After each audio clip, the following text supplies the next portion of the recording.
طبیعیە کێشمەکێشێکی کۆمەڵایەتی لە ئارادایە، تێکدادانێکی کۆمەڵایەتی لە بینی ئەو هێزە کۆنەپەرستانە بە هەموو باڵەکانیەوە، بە مەلاو ئاخوندی و بە بانخوازیەوە، حتا بە خودی ئەو دەسەڵاتەی کە بە شێوەیەک لە شێوەکان نانی ئەو کۆنەپەرستیە دەخوات بەرگری لە خۆیان بکەن. ئەم بەشێکە لە کاردانەوەی ئەوان بەرامبەر بەو هاتنە مەیدان و ئەو هەڵا گەورەی کە کۆمەڵگای متمەدنی کوردستانی ئەمڕۆ لە بەرامبەر ئەو کۆنەپەرستیە بێ پەردە و هەوساک پچراوە لە خۆی نیشان داوە.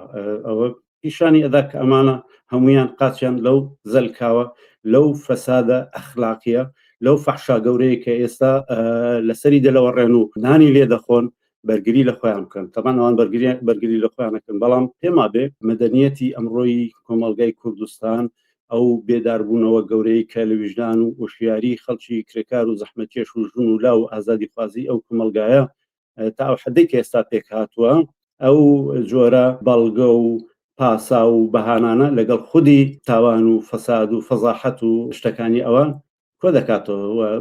مەجالی پێ نادە جارێکی تر ئەم کەیسە بەم شێوەیە بتوانن پەردەپۆشکەن و تێیپەڕێنن. ئەمە تێناپەڕێت، چونکە ئەمە بەشێکە لە کێشمەکێشێکی گەورەی ئیجتیماعی، ئەخلاقی، سیاسی، معنەوی بۆ ڕزگاربوون لە دێوەزمەی ئەمانە، لە بەڵای ئەمانە بەڕاستی زدی بەشەرن، زدی ئازادین، زدی ئەخلاقیاتی متمەدنانەی بەشەری ئەمڕۆن، زدی هەموو شتانن. تاریخی واقعیش نیشانی داوە لە هەر شوێنێکە بەو ئاستەی کە دەسەڵات و دەستیان ڕۆشت بێ لە هیچ جۆرە تاوانێک و لە هیچ جۆرە فەسادێک دەستیان نەپاراستەوە.